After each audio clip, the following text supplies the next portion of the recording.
Greetings and welcome to our daily Devo for this Saturday, the 21st of September. Today, our devotion today is entitled Gossip, and it's deadly. The Charles Dickens portion of this comes from a work I don't know that we've looked at in this whole book, and we're almost done with it. The Haunted Man and the Ghost's Bargain. Sounds like a Halloween story. The Haunted Man and the Ghost's Bargain. Everybody said so. Far be it from me to assert that what everybody says must be true. Everybody is often as likely to be wrong as right. In the general experience, everybody has been wrong so often, and it has taken in most instances such a weary while to find out how wrong. Everybody said he looked like a haunted man. He did. Who could have seen his hollow cheek, his sunken, brilliant eye, his black-attired figure, his grizzled hair hanging like tangled seaweed about his face, but might have said he looked like a haunted man?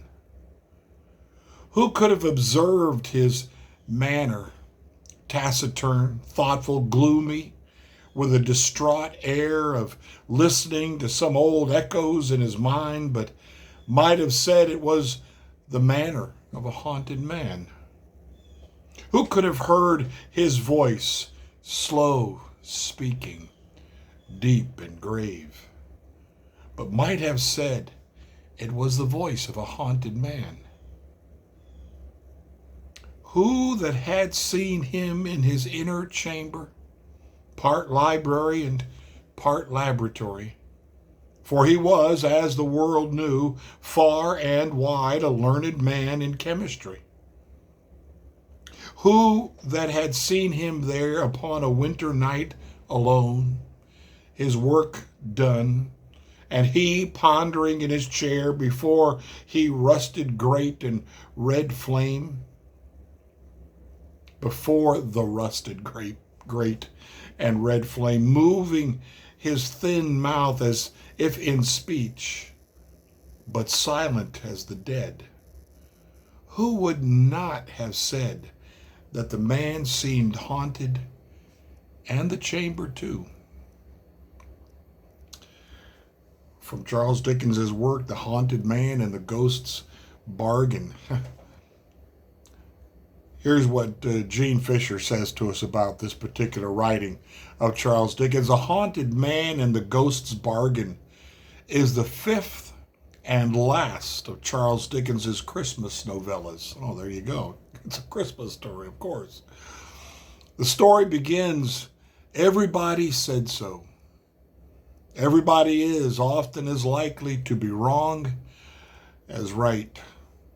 We could exchange the word everybody with the name of a friend or a co-worker or our own name, and the fact remains that gossip is secondhand hearsay.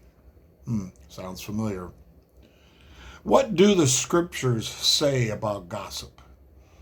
In Exodus 20, we find the Ten Commandments, God's law for humanity. The ninth commandment says, you shall not bear false witness against your neighbor. You shall not bear false witness against your neighbor. That is in verse 16 of Exodus 20. By sharing secondhand information, a gossiper risks passing along untruths. Proverbs 16:28 tells us that gossip separates close friends. And Proverbs 20 verse 19 cautions us not to listen to gossip. Romans 1:29 calls gossip wicked. Gossip is everywhere in our culture. We read it in tabloids and we hear celebrity gossip on television shows. Most of the time, gossip is a distorted version of the truth. Nothing good comes from it. It destroys trust, and it is hurtful. But we can stop gossip before it begins by being watchful of what we say. When love is at the root of what comes from our mouths, Ephesians 4:29, then our words are encouraging and positive. We please the Lord when we build up his people with our words. Proverbs 18:8, the words of a tale-bearer are like tasty trifles, and they go down into the inmost body. I don't know if I remember offhand what year this book was published. 2012, so 12 years ago now, this book was published. And if you read your history, you go back, and even back into the scriptures, you find that gossip is not a new thing. I'm surprised it didn't cite James' words in his epistle about the tongue and the fire it can start and the hurt and the damage it can do. And unfortunately, in our day, it has become easy to spread those things. Post on X, a post on Facebook, and all of a sudden, the gossip and the rumors begin, and people are hurt. Oh, be careful, what's the old kid song say? Oh, be careful, little hands, what you do. Be careful, little lips, what you say. Because indeed, it can bring division, disunity, hurt. It can cause people to run with it in a certain way that they build on it. Kind of like the old phone game we used to play in youth group. I whisper something to you, you pass. Well, first the originator whispers it to me, I then whisper it, and by the time it makes it around the circle, it doesn't sound anything like the truth from where it began. That is seemingly a favorite pastime in our culture these days. This gossip, this believing the worst about somebody. And so we're ready to hear it. We're ready to defend it. We're ready to say, oh yeah, those people, yeah, it must be true about them. And what we've done is just hurt another soul for whom Christ died. We've hurt another soul for who Jesus died for. Another soul who's created in the image of God. When we are quick, we need to check ourselves here. When we are ready to believe the worst, we need to confess that.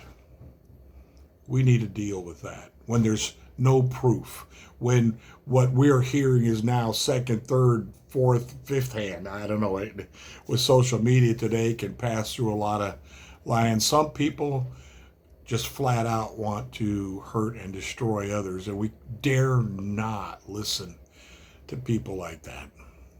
We dare not accept their perspective and their point of view. For as Jesus says, Satan is a liar, and he is the father of lies.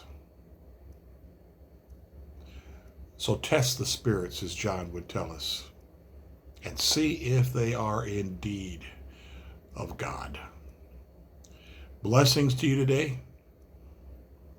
Let the words of our mouths and the meditations of our hearts be acceptable in the Lord's sight. Blessings.